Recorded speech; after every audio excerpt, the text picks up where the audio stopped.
Hello friends, trade learner channel पर आप सभी का स्वागत है। दोस्तों, आज की वीडियो में मैं आपको बताने वाला हूं कि स्टॉक मार्केट में सबसे इम्पोर्टेंट इंडिकेटर क्या होता है। तो दोस्तों, ये वीडियो काफ़ी हेल्पफुल होगी आपको स्टॉक मार्केट को और बेहतर और गहराई से जानने में आपकी काफ़ी मदद करेगी। और वीडियो में आगे बढ़े हम उससे पहले दोस्तों आपको बताना चाहता हूँ कि टेलीग्राम चैनल अगर नहीं ज्वाइन किया है तो जाके ज्वाइन कर लो भाई। ये बहुत हेल्पफुल होगा आपको, आपके एजुकेशनल अंडरस्टैंडिंग में बहुत हेल्प करेगा। आपको स्टॉक मार्केट को समझने में काफ़ी हेल्प मिलेगी। आपको समझ आएगा धीरे धीरे वहाँ से कि किस तरह से अगर आप जो है किस तरह से दोस्तों ब्रेकआउट स्टॉक से प्रेडिक्ट कर पाते हो। मैं कैसे कर पाता हूँ ब्रेकआउट स्टॉक से, या मैं किस तरीके से जो है दोस्तों स्टॉक्स का सिलेक्शन करता हूँ। वहाँ से आपको समझ आएगा डिफरेंट स्टॉक्स या फिर मार्केट कहाँ जा रहा है, इसके बारे में कई सारी चीज़ें होती है जो वहीं बताई जाती है। तो आपको जाके ज्वाइन करना चाहिए टेलीग्राम चैनल को। लिंक आपको उसका डिस्क्रिप्शन बॉक्स में मिल जाएगा। इसके अलावा दोस्तों हमारी जो है पैटर्न मेंबरशिप है, अगर आप चाहें तो ज्वाइन कर सकते हैं। दोस्तों ये आप ये सोच करके करें कि आप जो है इस ट्रेड लर्नर्स इनिशिएटिव को सपोर्ट कर रहे हैं, रादर देन ये सोच के कि भाई आपको जो है कोई स्टॉक मार्केट स्ट्रेटेजीज मिल रही हैं। क्योंकि दोस्तों अगर आपकी सोच ये है कि स्टॉक मार्केट स्ट्रेटेजीज को लेकर के यहाँ पे जो है स्टॉक मार्केट स्ट्रेटेजीज जैसी कोई चीज़ नहीं होती है, तो दोस्तों मैं बिल्कुल एक बात कहना चाहता हूँ, स्टॉक मार्केट में सिर्फ आपको मार्केट ही सिखाता है। क्योंकि दोस्तों जब तक आप लॉस लेना या प्रॉफिट को सही टाइम पर बुक करना नहीं सीखोगे तब तक आप स्टॉक मार्केट को समझ नहीं सकते हो। ये सब आपकी फर्दर एडिशनल हेल्प के लिए, चूँकि आप इस प्लेटफॉर्म के पैट्रियन बने, ठीक है, इसलिए आपको ये सब चीज़ें प्रोवाइड की जा रही है पैट्रियन होने के नाते। क्योंकि पैट्रियन वो लोग होते हैं जो चैरिटी में बिलीव करते हैं और जो लोगों की सपोर्ट करते हैं, जैसे कि कंटेंट क्रिएटर्स हो गए। मैंने पहले भी बताया था कि ध्रुव राठी हुए या कई और सारे यूट्यूबर्स हैं जो दोस्तों अपनी अपनी जगह पे अच्छा काम कर रहे हैं और दोस्तों किसी ना किसी दिशा में आगे बढ़ रहे हैं, देश को आगे बढ़ा रहे हैं। तो दोस्तों आप इन पेट्रॉन्स को जो है सपोर्ट करें। और दोस्तों हमारा इनिशिएटिव भी दोस्तों इसी पर्पज़ को लेकर के है कि दोस्तों इंडिया में लोग कैसे फाइनेंशियल फ्रीडम के पाथ पर आगे बढ़ सकते हैं ट्रेडिंग और इन्वेस्टमेंट के थ्रू, ठीक है। तो हम इसी कंसेप्ट पर वर्क कर रहे हैं दोस्तों, और उम्मीद करते हैं दोस्तों कुछ सालों में दोस्तों काफ़ी लोगों तक जो है ट्रेड लर्नर्स के इनिशिएटिव को हम पहुंचा पाएंगे अगर आप लोगों का सबका सपोर्ट होगा। तो चलिए दोस्तों अब आगे बढ़ते हैं। तो दोस्तों वीडियो में जो है आज हम बात करने वाले हैं कि स्टॉक मार्केट का सबसे इंपॉर्टेंट इंडिकेटर क्या होता है। तो दोस्तों आपने सुना होगा कि stock market is all about demand and supply game, ठीक है। तो डिमांड और सप्लाई का खेल चल रहा है यहाँ पे। तो दोस्तों जब आप कहीं कोई स्टॉक हो या निफ्टी ही ले लो, हम निफ्टी पे जनरली अपनी सारी बात करते हैं, सारे डिस्कशंस करते हैं, क्योंकि दोस्तों क्या निफ्टी एक बेस्ट चीज़ है जिससे हमको पूरे मार्केट की दिशा पता चल जाती है। अब अगर निफ्टी समझ आ गया तो आप किसी और स्टॉक को भी समझ जाओगे। और दोस्तों यहाँ पे जो है आज मैं ये बताना चाहता हूँ आपको कि किस तरह से आप जो है ये समझे कि डिमांड एंड सप्लाई का खेल चल रहा है। डिमांड एंड सप्लाई जो है कि ह्यूमन माइंड है दोस्तों, एक्चुअली कोई चीज़ खरीदने बेचने का खेल चल रहा है पूरे वक्त पे, ठीक है। अगर आपको ये खेल समझ आ रहा है, ये आपके दैनिक जीवन में भी चल रहा है। आप किसी शॉप पे जाते हो, वहाँ पे कुछ प्राइस होती है किसी चीज़ की, ठीक है। मान लो उसकी प्राइस हो सकती है 100 रुपये, किसी शॉप पे 100 रुपये है, किसी पे 80 रुपये है, किसी पे 95 रुपये है, ठीक है। तो दोस्तों इस तरीके से डिफरेंट प्राइसेस होती हैं अलग अलग शॉप पे जाने पे किसी सेम प्रोडक्ट की। तो उसी तरह से निफ्टी 50 भी आप सभी के लिए एक सेम प्रोडक्ट है। अब कोई इसकी प्राइस जो है हो सकता है कि सोचे कि भाई इसकी तो प्राइस जो है 18,000 तक जाने की उम्मीद है।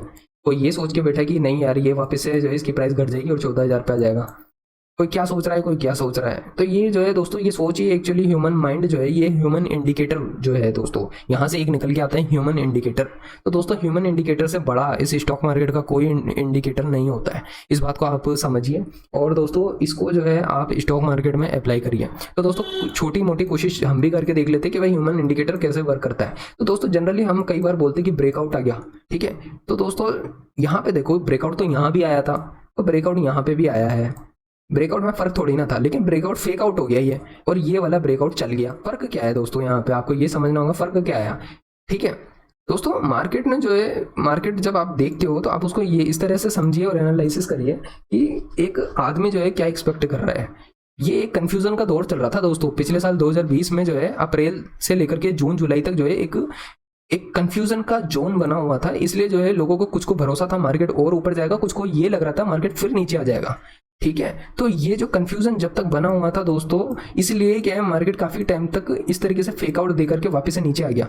लेकिन दोस्तों उसके बाद मार्केट ने जो तेजी पकड़ी, ठीक है, तो वो तेजी जो है यहाँ पे आपको इस चार्ट पर देखने को मिलती है। आप इस बात को समझिए, इस चार्ट पर ही वो तेजी देखने को मिलती है।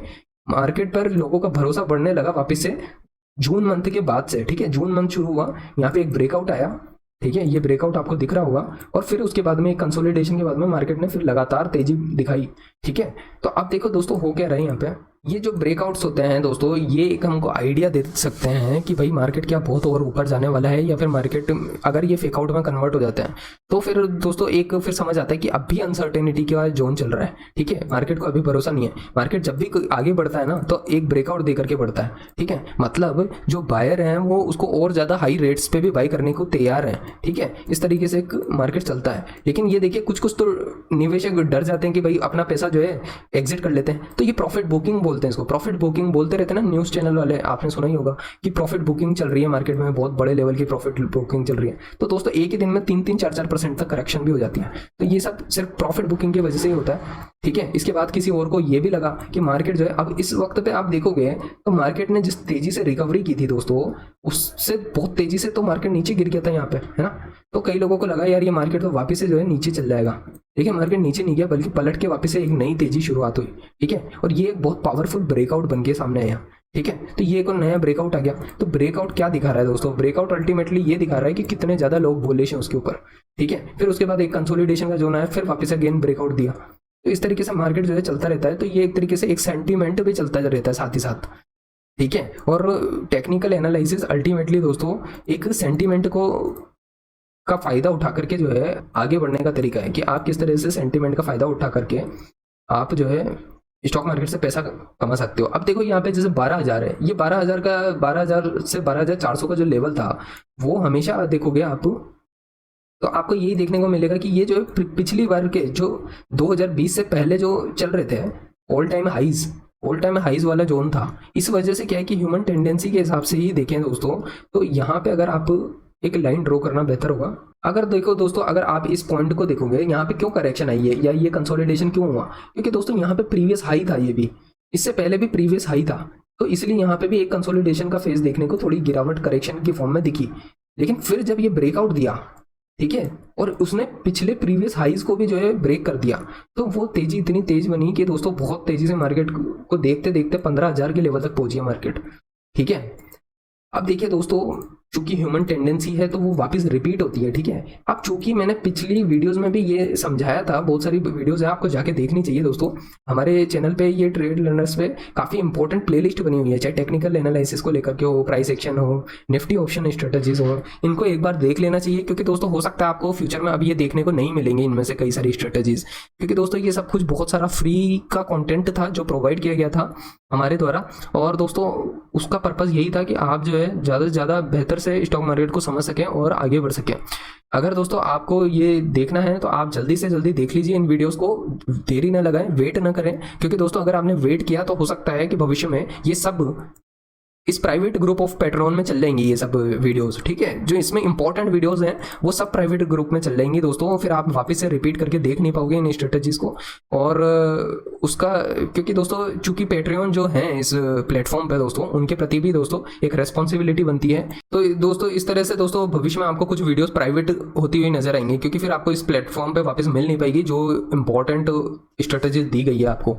ठीक है, तो चलिए दोस्तों अभी आगे बढ़ रहे हैं हम। अभी देखिए दोस्तों वापस से जो कंसेप्ट था, वापस ह्यूमन इंडिकेटर का एक कंसेप्ट आ जाता है। अब 15,000 को जैसे ही मार्केट ने ब्रेक किया ना दोस्तों, 15,000 को ब्रेक करने के बाद वापस से मार्केट ने कंसोलिडेशन शो किया। ठीक है, 15,000 से 15,500 के बीच में। तब भी मैंने कई तरीकों से ये समझाया था कि मार्केट क्यों 15,500 के लेवल तक गया था और वहां से फिर करेक्शन एग्जैक्टली आई थी। एग्जैक्टली डिफाइन करना बहुत मुश्किल होता है दोस्तों, लेकिन दोस्तों एक बात है जो आप डिफाइन कर सकते हो आसानी से, मैंने पहले की भी वीडियोस में बताई थी।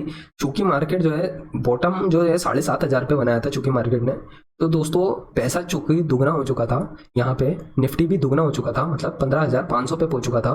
तो दोस्तों ये एक ऐसा जोन आ जाता है जहाँ पर करेक्शन होना तय सी होती है। क्यों तय है? करेक्शन होना इसलिए गारंटीड होती है दोस्तों क्योंकि ये ह्यूमन माइंड है। पैसा आपका दुगना हुआ, आप मार्केट से बाहर निकल जाओगे। ठीक है, कई लोगों को लगता है बड़े बड़े जो प्लेयर्स होंगे वो निकल जाएंगे यहाँ मार्केट से। फिर अगर मार्केट में वापस से ब्रेकआउट आ रहा है जिस तरह से यहाँ पे आया है, तो ये दोस्तों कोई आम ब्रेकआउट नहीं है। ठीक है, ये कोई आम ब्रेकआउट नहीं है, इस ब्रेकआउट में बहुत पावर है। और इसका मतलब जो है दो चीजें हो सकती हैं यहाँ से।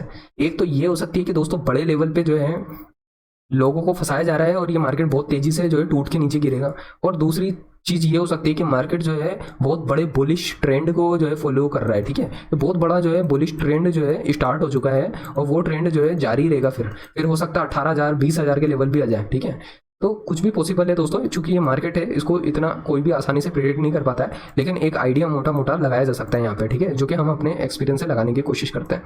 तो दोस्तों अब वापस से एक और कंसोलिडेशन देखने को आपको मिला, कहाँ पे मिला, 16,000 के लेवल पे देखने को मिला, उससे नीचे ही देखने को मिल गया। क्योंकि दोस्तों कई लोग क्या सोचेंगे, 16,000 पे आते ही फिर लोगों को डर बैठेगा कि नहीं बैठेगा, अरे यार मार्केट 16,000 पे आ गया, अपना माल बेच दो, चुपचाप से निकल लो पतली गली पकड़ के, नहीं तो होगा क्या, नहीं तो ये होगा कि वही दिक्कत हो जाएगी, क्या पता मार्केट क्रैश हो गया तो एक डर तो रहता ही है ना, ह्यूमन माइंड है। तो दोस्तों अल्टीमेटली बहुत बड़ा इंडिकेटर है ह्यूमन माइंड, ह्यूमन साइकोलॉजी, ठीक है। आप इसको समझोगे अगर ह्यूमन माइंड को, तो दोस्तों आपको स्टॉक मार्केट और बेहतर से समझ आएगा कि आप किस तरह से जनता को समझ सको कि एक आम इंसान की क्या सोच है, ठीक है। तो एक आम इंसान 16,000 पे आते ही प्रॉफिट को बुक करता है फटाफट से, इसलिए क्या है कि 16,000 पे आते ही मार्केट क्यों नहीं यहाँ पे ये तेजी इतनी बरकरार रहती कि 17,000 तक पहुंच जाता वो, या 18,000 पहुंच जाता, या 19,000 20,000 से पहले जो है मार्केट रुका ही क्यों।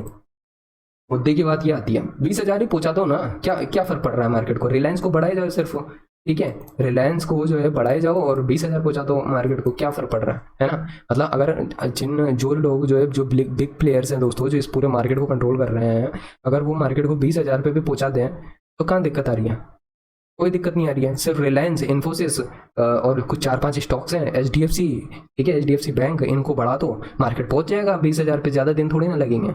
लेकिन दोस्तों ये जो है इस तरीके से मार्केट जो है एकदम से इसलिए नहीं बढ़ाया जाता है, ठीक है, क्योंकि बड़ा बीच बीच में इस तरह से प्रॉफिट बुकिंग भी आती है मार्केट में, ठीक है, ये इसको बताती है, ठीक है। तो आप इन सब चीज़ों को समझें, इस ह्यूमन इंडिकेटर को समझिए। आई थिंक सो सबसे बड़ा स्टॉक मार्केट का इंडिकेटर अगर कुछ है तो वो ह्यूमन इंडिकेटर है, और वो आपको टेक्निकल एनालिसिस में मदद करेगा।